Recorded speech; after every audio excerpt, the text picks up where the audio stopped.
வணக்கம். மீண்டுமாக உங்களை இந்த வீடியோவில் பார்ப்பதில் மகிழ்ச்சி. எய்ம் அறக்கட்டளை சார்பாக பிஎட் டெட் சைக்காலஜி ஸ்டூடெண்ட்ஸ்க்காக என்னுடைய வாழ்த்துக்களை திரும்பமாக நான் கொண்டு வருகிறேன். ஏற்கனவே நம்ம பதிவிட்ட வீடியோவில் முக்கியமான தகவல்கள், இந்த பாடங்களை குறித்து நீங்கள் அறிந்திருப்பேன் என்று சொல்லி நான் நம்புகிறேன். சைக்காலஜினால எல்லாருக்கும் ஒரு பயம் வரும். ஐயோ சைக்காலஜியான்னு சொல்லுவாங்க. அதனால டெட் சைக்காலஜி எழுத போகிற கேண்டிடேட்ஸ் நீங்கள் அந்த மாதிரி பயப்பட வேண்டாம் என்று சொல்லி நான் கேட்டுக்கொள்கிறேன். அதாவது அதை புரிந்து படிப்போம் என்று சொன்னால் அது நமக்கு மிகவும் எளிதாக இருக்கும். அதனால் இந்த டெட் எக்ஸாம் எழுத போகிற கேண்டிடேட்ஸ் நீங்கள் பயப்படாமல் இந்த வீடியோவை நீங்கள் பாருங்கள். கடைசி வரைக்கும் இந்த வீடியோ பார்க்கும் பொழுது உங்களுக்கு ஒரு நம்பிக்கை பறக்கும் என்பதில் சந்தேகம் கிடையாது. ஓகே, இன்னைக்கு நம்ம யூனிட் 2 2வது யூனிட்டில் என்னென்ன பாடங்கள் இருக்குன்னு சொல்லி நாம் இன்றைக்கு கவனிக்க போகிறோம், கேட்க போகிறோம்.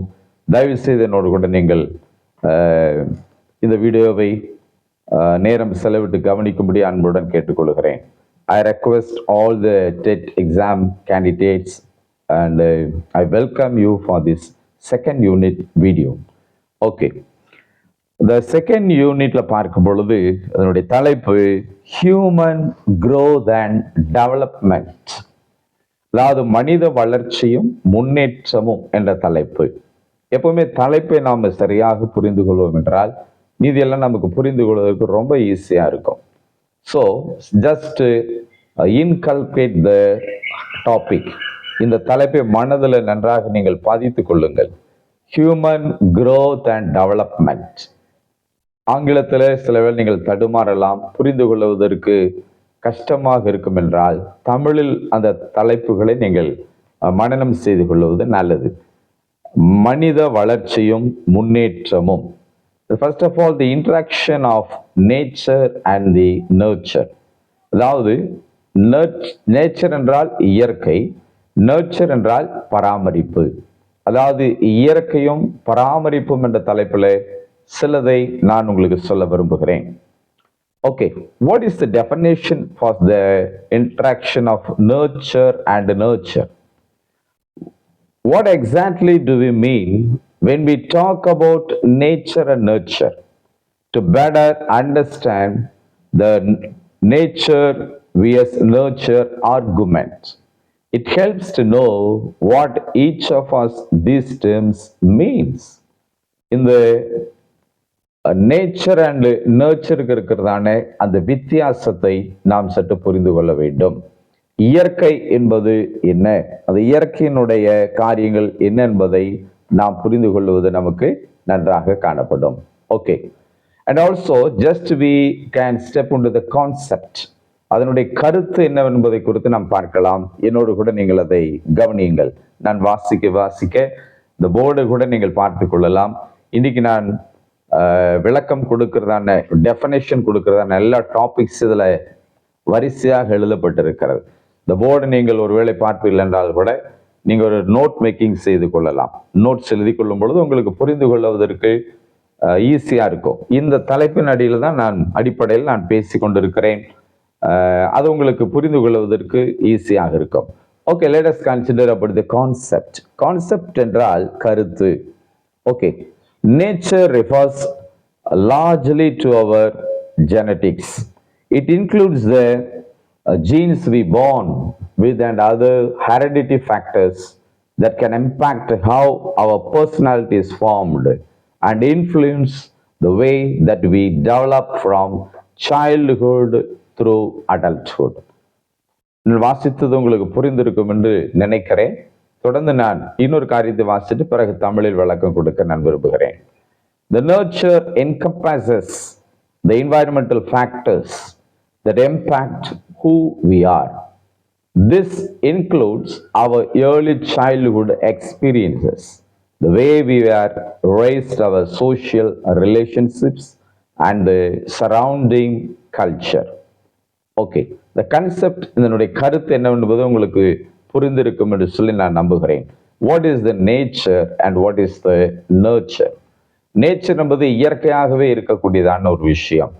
நர்ச்சர் என்பதை பார்க்கும் பொழுது அந்த என்வாயர்மெண்டல் ஃபேக்டர்ஸ் கேட்டது போல அதனுடைய வளர்ப்பு எப்படி சிறு வயதிலிருந்து அது வளர்க்கப்படுகிறதோ, அதனுடைய தோற்றம் எப்படி படிப்படியாக வளர்க்கப்படுகின்றதனுடைய விளக்கம் தான் அந்த நர்ச்சர் என்று சொல்வதாகும். Okay, and also I want to explain about the distinction among growth and development. Here we can see the distinction among the growth and development. அதாவது வளர்ச்சி மற்றும் அந்த முன்னேற்றத்தில் உள்ள வேறுபாடு. What are the differences? What are the distinctions? We are going to see now. Okay, the first one, growth refers to the physical increase in size and mass. அதாவது வளர்ச்சி என்பதை பார்க்கும் பொழுது அந்த உடல் ரீதியாக இருக்கிறதான வளர்ச்சி, அதனுடைய பெருக்கத்தை அது காட்டுகிறது. That is called the growth. growth என்ற வார்த்தைக்கும் டெவலப்மெண்ட் என்கிற வார்த்தைக்கும் நிறைய வித்தியாசங்கள் இருக்கிறது.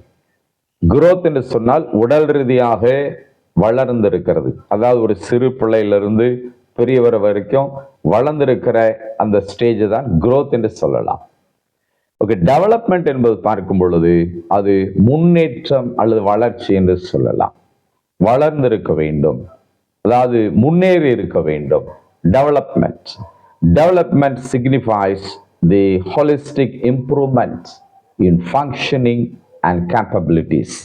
The development, முன்னேற்றம் என்று சொல்லும் பொழுது அதாவது சரீரம் உடல் மாத்திரம் வளர்ந்தால் போதாது, உள்ளுக்குள்ள இருக்கிறதான தன்மைகள் வளர்ந்திருக்க வேண்டும். திறன்கள், அவங்களுடைய அறிவு மற்ற விஷயங்களில் அவர்கள் நல்ல விருத்தி அடைந்திருக்க வேண்டும் அல்லது முன்னேறி இருக்க வேண்டும் என்பதுதான் இந்த ஒரு பாயிண்ட்ல நம்ம பார்க்கிறோம். திரும்ப நான் உங்களுக்கு அதை ஞாபகப்படுத்துகிறேன். What is the difference and the distinction among growth and development? வளர்ச்சி மற்றும் முன்னேற்றத்தில் இருக்கிற வேறுபாடுகளை குறித்து இந்த 2 பாயிண்ட்ல நம்ம கவனித்தோம். Okay, the next one, just we can go for the next point, the development and the maturations. The development and the maturations. Development and maturation. அதாவது வளர்ச்சியும் அதனுடைய முதிர்ச்சியும் அல்லது முதிர்வும் என்று நாம் எடுத்துக்கொள்ளலாம். இதுக்குள்ள இருக்கிறதான அந்த விளக்கங்களை நாம் பார்த்து விட்டோம் என்றால் நிச்சயமா உங்களுக்கு புரிஞ்சுக்கிறதுக்கு ஈஸியா இருக்கும். நீங்க ஒருவேளை படித்து புரிந்து கொள்வதை விட இந்த வீடியோ பார்க்கும் பொழுது ரொம்ப ஈஸியா இருக்கும். இந்த கிளாஸ் நீங்க கவனிக்கும் பொழுது ரொம்ப ஈஸியா புரிந்து கொள்வீர்கள் என்றால் எக்ஸாம் அங்க ஊனா கூட நீங்க அட்டன் பண்றதுக்கு உங்களுக்கு உதவியாக இருக்கும். Okay, let us come to the point. வளர்ச்சியும் அதனுடைய ஒரு முதிர்வும். Psychological maturation pertains to the mental and emotional changes that take place as an individual grows older. This includes the development of cognitive abilities, emotional regulation, social skills, moral reasoning, and the acquisition of knowledge and wisdom. நான் வாசித்த இந்த ஆங்கில வார்த்தைகளுக்கு தமிழில் சொல்லவிடும் நான் விரும்புகிறேன். உளவியல் அல்லது மனவியல் வளர்ச்சி முதிர்வும் என்பது ஒரு வயதாகும் பொழுது நடைபெறும் மன மற்றும் உணர்ச்சி மாற்றங்களை குறிப்பிடுகிறது. இதில் அறிவாற்றல் திறன்களின் மேம்பாடு, உணர்ச்சி கட்டுப்பாடு, சமூக நுட்பங்கள், ஒழுங்கு, தரமான காரணம் மற்றும் அறிவும் ஞானமும் பெறுதல் குறித்து படிப்பதாகும். So there is a difference, there is a distinction, an explanation about this development and maturation. Okay, இதுல என்ன ஜெனரல் பிரின்சிபிள்ஸையும் கூட நம்ம பார்க்கலாம். அதாவது பொதுவான சில கொள்கைகள். பிரின்சிபிள்ஸ் என்றால் கொள்கைகள், ஜெனரல் பிரின்சிபிள்ஸ் என்றால் பொதுவான கொள்கைகள். எந்த டாபிக்ல? growth and development. General principles, growth and development. இந்த மனித வளர்ச்சியின் முன்னேற்றத்துக்குரிய பொதுவான கொள்கைகளை பார்க்கும் பொழுது நான் வாசிக்கிறேன், நீங்கள் கேட்கலாம், அல்லது ஒரு நோட் இருக்கும் என்றால் நீங்கள் அதை என்ன செய்யலாம், நோட் பண்ணிக்கலாம். Okay, there is a set of principles that characterizes the pattern and process of growth and development. Okay, second point. These principles are characteristic, describe typical development as a predictable and orderly process. The third point, we can predict how most children will develop, and they will develop the same rate and at about the same time as other children. முக்கியமான இந்த குறிப்புகளை நீங்கள் மனதில் வைக்கும்படியாக நான் கேட்டுக்கொள்கிறேன். Okay, அதனுடைய dimensions குறித்து நாம் பார்ப்பது கூட நல்லது. What are the dimensions? Dimensions என்ற ஆங்கில வார்த்தைக்கு பரிமாணங்கள் என்ற தமிழ் பதம் உண்டு. மனித வளர்ச்சி மற்றும் முன்னேற்றத்திற்கான பரிமாணங்கள், the dimensions of growth and development. Okay, dimensions of growth and development refer to the various aspects that constitute an individual's and overall development, including physical, cognitive, emotional, social, and moral dimensions. In this article, we will explore each of these dimensions in detail. அதாவது முன்னேற்றம் மற்றும் வளர்ச்சியின் பரிமாணங்கள் என்பது ஒரு நபரின் கருத்தில் உள்ள மொத்த வளர்ச்சியை உருவாக்கும் பல அம்சங்களை குறிக்கிறது. இதில் உடல் அறிவியல், உணர்ச்சி, சமூக மற்றும் தர்ம பரிமாணங்கள் அடங்கும். இதில் நாம் ஒவ்வொரு பரிமாணத்தையும் விரிவாக நாம் ஆராய வேண்டும். There are many dimensions for this development. So just now we are going to verify and have a detailed study about what are the dimensions. இதுவரைக்கும் நடத்தின இந்த பாடங்கள், இந்த பாயிண்ட்ஸ் எல்லாம் உங்களுக்கு நன்கு புரிந்திருக்கும் என்று சொல்லி நான் நம்புகிறேன். தொடர்ந்து நம்ம அடுத்த கட்டத்துக்கும் போவதற்கு அது உதவியாக இருக்கும். Okay, let us follow me for the next topics. Physical development, அதாவது உடல் வளர்ச்சியில் இந்த dimensions of growth and development தலைப்புல கீழே வருகிறதான சப்டைட்டில்ஸ் நீங்க பார்க்கலாம். The first one is physical development, அதாவது உடல் வளர்ச்சி. பிசிக்கல் என்றால் உடல், டெவலப்மெண்ட் என்றால் வளர்ச்சி. Okay, it encompasses changes in body such as a rapid growth in infancy, motor skill and general physical maturation. அதாவது உடல் வளர்ச்சி என்பது, உடல் வளர்ச்சி இப்படி சொல்லலாம். தமிழில் சொல்லும் பொழுது குழந்தை நிலையில இருந்து உடல் வளர்ச்சி மற்றும் அனைத்து உடல் பாகம் வளர்ச்சியை உள்ளடக்கியது. பிசிக்கல் டெவலப்மெண்ட் சொன்னால் திரும்பமாக உங்களுக்கு எளிமையாய் சொல்ல விரும்புகிறேன். ஒரு குழந்தை பிறக்கும் பொழுது அதனுடைய உடல்நிலை சின்னதாக இருக்கும். அந்த சிறு பிராயத்திலிருந்து இந்த உடல் வளர்ச்சியை பெறும். இந்த வளர்ச்சி தான் நாம் இந்த இடத்துல பற்றி பேசி கொண்டிருக்கிறோம். குழந்தை நிலையிலிருந்து உடல் வளர்ச்சி எப்படி கொஞ்சம் கொஞ்சமாய் பெருகும். பாடி such as a rapid growth in infancy, பச்சிளம் குழந்தையிலிருந்து பார்க்கும் பொழுது கொஞ்சம் கொஞ்சமாக அந்த குழந்தையினுடைய வளர்ச்சி உடல் ரீதியாக அது காணப்படும். அதுதான் இந்த இடத்துல நம்ம பார்க்கிறோம். பொதுவாகவே ஒரு மெச்சுரேஷன் காணப்படும், ஒரு வளர்ச்சி, ஒரு முதிர்ச்சி நம்முடைய உடல்நிலையில காணப்படுகிறது போல. It is called as a physical development, உடல் வளர்ச்சி என்ற தலைப்பு. இரண்டாவதாக நான் பார்க்கும் பொழுது the cognitive development, அதாவது மன வளர்ச்சி. உடல் வளர்ச்சிங்கிறது நம்ம பார்த்துட்டோம். குழந்தை கொஞ்சம் கொஞ்சமாக அது வளரும். அடுத்தது மன வளர்ச்சி. உடல் வளர்ச்சி வெளியே தோட்டத்துக்கு பார்க்கக்கூடியதாக இருக்கும். மன வளர்ச்சிங்கிறது உள்ளுக்குள்ளாக, இட் இஸ் இன்விசிபிள், உள்ளுக்குள்ளாக இருக்கிறதான காரியங்களும் அதோடு கூட சேர்ந்து வளர்ந்துகிட்டு இருக்கும். அதாவது அவனுடைய உணர்வு, அவருடைய அறிவு, அவருடைய திறமைகள் இதெல்லாம் உள்ளுக்குள்ளாக இருக்கிறது. So development, social emotions, personality, ability to form relationships. அது உள்ளுக்குள்ள வளருகிற அந்த உணர்ச்சி பூர்வமான வளர்ச்சிகள் என்னவென்றால், முதலாவது வரும் பொழுது சோஷியல் எமோஷன்ஸ், இந்த உணர்வுகள் அவனுக்குள்ளாக வளரும். உடம்பு வெளியே வளர வளர உடல் வளர்ச்சி போல உள்ளுக்குள்ளாக இருக்கிற வளர்ச்சிகள், அந்த உணர்வுகள் வளரும். அடுத்து அவனுடைய ஆள் தத்துவங்கள் வளரும். ஆங்கிலத்தில் இந்த பர்சனாலிட்டின்னு சொல்லலாம். ஒருத்தருடைய பர்சனாலிட்டி, ஒருத்தருடைய கேரக்டர், அது என்னவென்று நமக்கு தெரியாது. வெளியே ஒரு தோற்றத்தை பார்த்துட்டு நம்ம நல்லவன்னு கணக்கு போட முடியாது. அப்படி இருக்கும் பொழுது உள்ளுக்குள்ள இருக்கிற அவருடைய குணங்கள் வெளியே வர வேண்டும். உள்ளுக்குள்ள இருக்கிறதா அவருடைய அறிவு பேசினால்தான் வெளியே வரும். அப்போ அந்த பர்சனாலிட்டி குறித்து நம்ம படிக்கிறது இந்த எமோஷனல் டெவலப்மெண்ட்ல அடங்கும். எபிலிட்டி டு ஃபார்ம் ரிலேஷன்ஷிப்ஸ், அப்போ உள்ளுக்குள்ள இருக்கிற அவருடைய அந்த பாசம், அன்பு, அவர் தயவு, ரொம்ப இரக்கமுள்ளவளா இருப்பார். அந்த கேரக்டர்ஸ் எல்லாம் உள்ள புதைஞ்சு கிடக்கும். பழகும் பொழுதுதான் அது வெளியே வந்து பழகி எல்லாருடைய ஒரு நட்புறவை ஏற்படுத்தும்.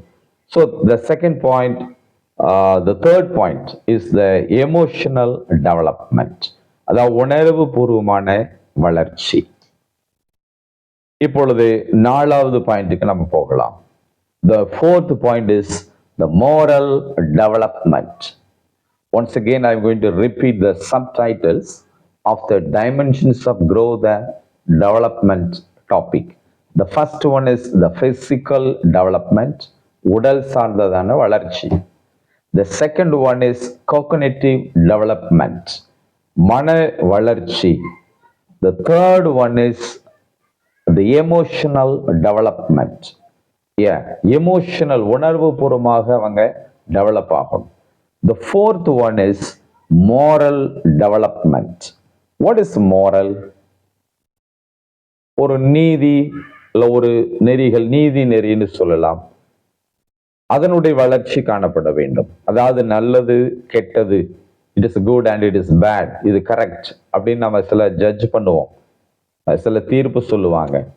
அப்ப நல்லது கெட்டதுன்னு தெரிஞ்சிருந்தா தான் அந்த தீர்ப்பை நம்ம சொல்ல முடியும். ஸோ அந்த மோரல் டெவலப்மெண்ட் அவருக்கு தெரியும். It deals with the sense of right and wrong, including understanding moral rules and how they influence the behavior. அதாவது நல்லது கெட்டது என்று அறிகிற அந்த அறிவு, அந்த நாலேஜ், அந்த சென்சேஷன், அது மாத்திரமல்ல, and how they influence the behavior. ஒருத்தருடைய நடத்தையை பார்த்து அது நல்ல நடத்தையா இல்லை கெட்ட நடத்தையா என்று சொல்லிவிடலாம். ஸோ பிறரை பார்த்து நம்ம அது மோரலா இல்லை இம்மோரலா, அது குட்டா பேடா, அது நீதியா இல்லை அநீதியா என்று கணிக்கிற அளவுக்கு இந்த மோரல் டெவலப்மெண்ட் இருக்க வேண்டும். சரி தவறு பற்றிய உணர்வுகளுக்கு தொடர்புடையதாக இது இருக்கும். நீதி நெறி நடத்தைகளை அறிந்து கொள்ள வேண்டும், புரிந்து கொள்ள வேண்டும். ஸோ இது நாலாவது குறிப்பில் நான் இதை சொல்லுகிறேன். ஓகே, இப்போ இந்த 4 குறிப்புகளிலும் நீங்கள் நன்றாக பல விஷயங்களை அறிந்திருப்பீர்கள் என்று சொல்லி நான் நம்புகிறேன். Just I am revising about the 4 things. First நம்ம பார்த்தது the concept, கருத்து என்னவென்று பார்த்தோம். The second one, the distinction about the growth and development. The third one, development and maturation குறித்து நம்ம பார்த்தோம். And general principles, growth and development தலைப்பில் சில குறிப்புகளை நாம் பார்த்தோம். And the dimensions of growth and development, அந்த பரிமாணங்கள், growth and developmentல இருக்கிற பரிமாணங்கள் என்னென்னதை பார்த்தோம். அது சின்ன சின்ன தலைப்புகள், சப்டைட்டில்ஸ் நம்ம அதை பார்த்தோம். அது திரும்ப உங்களுக்கு ஞாபகப்படுத்துகிறேன். ஏனென்றால் இந்த வீடியோனுடைய இறுதியிலே நான் சில கேள்விகள் கேட்பேன். அந்த கேள்விகளுக்கு நீங்கள் பதில் சொல்வதற்கு முதலாவது நீங்கள் புரிந்திருக்க வேண்டும். தெரிந்திருப்பது மாத்திரமல்ல, புரிந்திருக்க வேண்டும். Without understanding, you cannot answer anything. So, just I want to revise this for you. See, the first subtitle is the physical development. Physical development.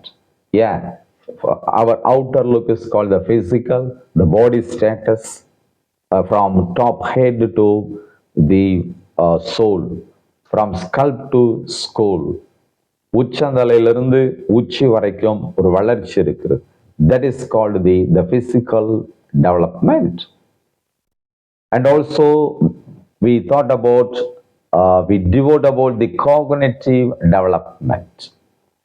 We are seeing the outer thing, outer part only, but there is an inner being also.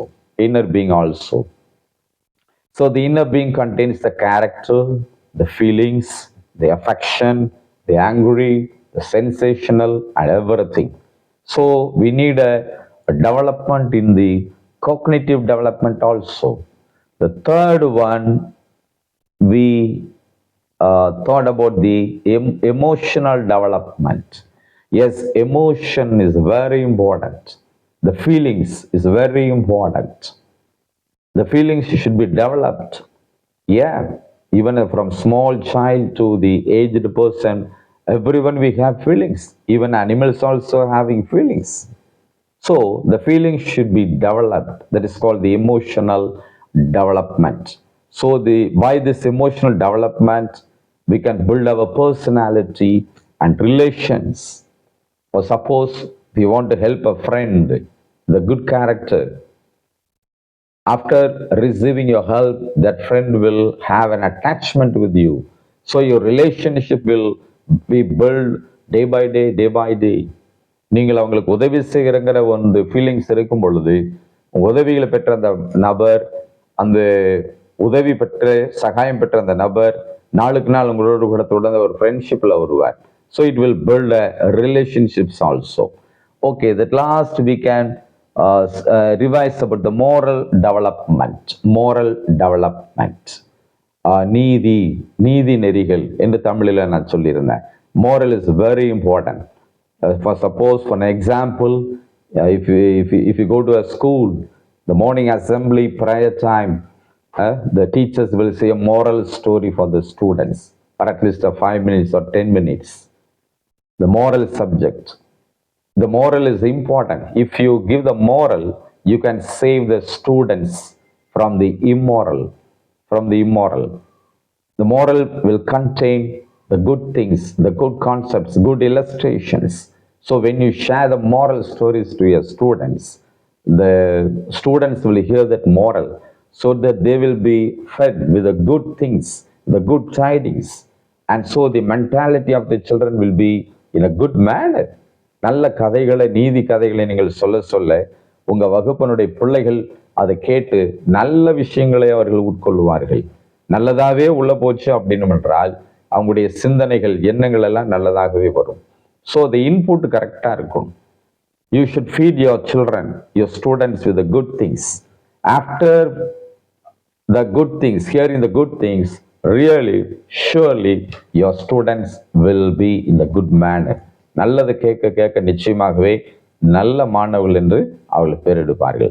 So the moral development is very, very important. Nowadays we are in the evil days. Wherever you go, wherever you see, you can see the evil things in the society. So you should protect your children. You should protect your students. In the previous chapter, the video, we saw that we thought that we are the parents. The teachers should act as a parent. The male teacher should act as a father, and the female teacher should act as a mother. So if you are a spiritual father and mother, you should protect your children. Yeah. So every teacher should have that feeling, should be filled with the moral knowledge. If you develop your moral knowledge, really you can protect your children in the society. Okay.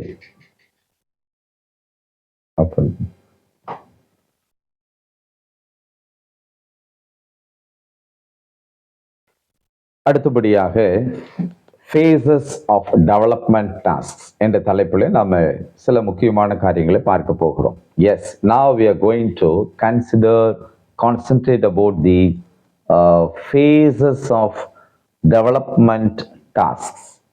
என்னோட சேர்ந்ததை வாசிக்கிறீங்களா? Phases of development tasks. Phases என்றால் வளர்ச்சிகள், வளர்ச்சி பணிகள். The development tasks என்றால் the வளர்ச்சி பணிகள். Okay, what are the phases of the development tasks? Here, just I want to share the 6 stages. Yes, the 6 stages in this topic. Yeah, the 6 stage is very, very important. Very, very important. For example, we can think about a child from birth to death. But in this section, we are going to think about all the before the birth also. Yes, if a child is in the prenatal stage, in the mother's womb, it is also calculated as a child. So we are going to think about the 6 stages of the development tasks. வளர்ச்சி படிகள், அந்த வளர்ச்சிக்குரிய கட்டங்கள் என்று சொல்லும் பொழுது 6 ஸ்டேஜஸ்ல நாம் அதை பார்க்க போகிறோம். அதாவது பிறந்த குழந்தை முதல் நாளிலிருந்து, பிறப்பிலிருந்து அவனுடைய இறப்பு வரைக்கும் அதை குறித்து நாம் இன்னைக்கு பார்க்க போகிறோம். அதே போல பிறப்புக்கு முன்பாக ஒரு தாயின் கருவிலே ஒரு குழந்தை உருவாகிறத ப்ரீநேட்டல் ஸ்டேஜ் என்று சொல்லுவார்கள். அதிலிருந்தே நம்ம கணக்கெடுக்கலாம். ஒரு தாய் கற்பம் தரித்து தன்னுடைய கருவிலே குழந்தை உருவாகிற அந்த நாள் முதற்கொண்டே குழந்தைக்கு கணக்கு வைப்பார்கள். அதுபோல let us have some points and thoughts and explanation about the prenatal stage also. This prenatal stage spans from conception to birth. It is crucial for physical development, where the fetus undergoes rapid growth and organ formation. தாயின் கருவிலே, அந்த கருவறையிலே இந்த குழந்தை உருவாகி பிறக்கும் பொழுதே, அந்த உள்ளுக்குள்ளாக இருக்கும் பொழுதே அது ஒரு கணக்கில் நாம் எடுத்துக்கொள்ள வேண்டும். It is called as a prenatal stage. Factors such as the maternal health and environment significantly influence development during this time. அந்த குழந்தை கருவில் இருக்கும் பொழுதே அது எப்படி உருவாகி வளர்ச்சி பெறுகிறதோ அது எல்லாமே டெவலப்மெண்ட் டாஸ்கில் தான் இந்த இடத்துல வருது. So the first point is about the prenatal stages, phases of the development tasks. 6 phases definition. I'm going to tell about the 6 phases definition. The first stage is called the prenatal. அதாவது ஒரு தாயின் கருவிலே அந்த குழந்தை இருக்கும் பொழுதே அதனுடைய வளர்ச்சி குறித்து நம்ம பார்த்துட்டு இருக்கிறோம். Okay, I believe that you can understand this point. Let us go for the second point, the infancy stage. The infancy development டாஸ்க்ல 2வது பாயிண்ட் the infancy, அதாவது குழந்தை பருவம் என்று நாம் சொல்லலாம். 10 மாதங்களுக்கு பிறகு அந்த குழந்தை பிறக்கிறது.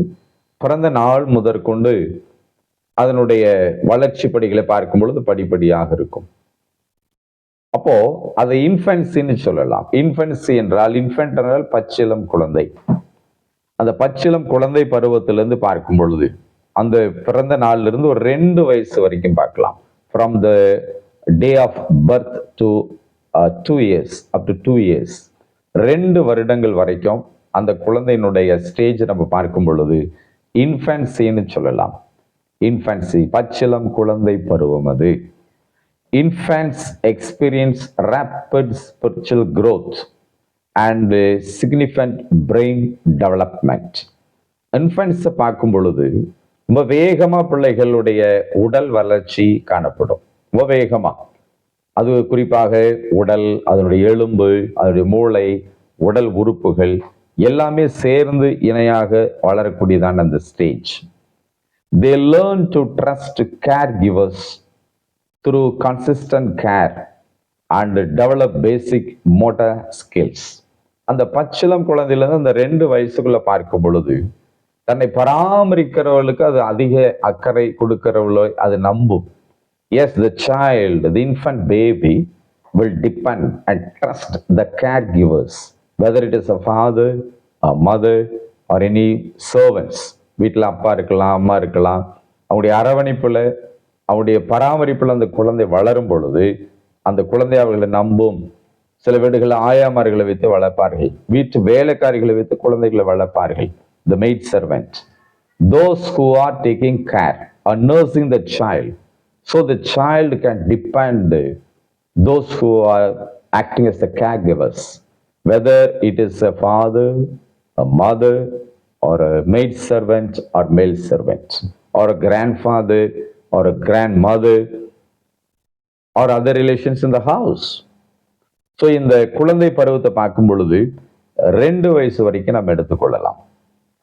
It is one of the task. வளர்கிற வளர்ச்சி படிகளில் இது 2வது பாயிண்ட் நம்ம பார்க்கிறோம்.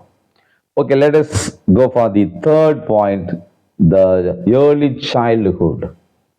ஏர்லி சைல்டுஹுட் என்ற பருவம் எந்த ஸ்டேஜுக்கு அது கடந்து போகிறது?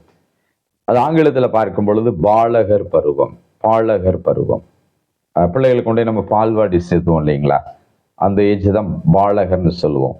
the early childhood. Okay, during this stage children develop language skills. இந்த வயதுக்கு வரும் பொழுது, இந்த பருவத்தில் தான் பிள்ளைகள் அவங்களுடைய மொழி ஆற்றலை கற்றுக்கொள்வார்கள், மழலை மொழி பேசுவார்கள். They can develop the child's language skills. மழலை மொழி பேசும் பொழுது கேட்பதற்கு நமக்கு ரொம்ப இனிமையாக இருக்கும், பார்த்து நம்ம ரசிக்கலாம். So in this stage the child can speak the child's language. அந்த டாஸ்க் அது வளர்ந்துகிட்டே இருக்கும். that is the thing we are seeing, the phase of the development task. that is one type of phases. அது ஒரு வகையான வளர்ச்சி. பாலகர் பருவத்திலிருந்து மொழி பேசி தவழ்ந்து போய் கொஞ்சம் கொஞ்சமாக அந்த டாஸ்க் என்ன செய்து டெவலப் ஆகிட்டு. So touring this stage child can develop language skills, begin to engage in imaginative play. அதாவது ரொம்ப ஒரு விளையாட்டு, அந்த குழந்தைகளை பார்க்கும் பொழுது ரொம்ப தீராத ஒரு விளையாட்டா இருக்கும். ஓடி ஓடி குஷியாய் அந்த சின்ன 2 வயசுக்குள்ள குழந்தைகளை பார்க்கும் பொழுது ஓடி ஓடி விளையாடுவார்கள். பிறகு அப்படியே வளர்ந்து வளர்ந்து வந்து 6 வயசு வரைக்கும், இந்த early childhood from 2 years to 6 years, அப்படியே அந்த குழந்தை தவழ்ந்த பிறகு நடக்க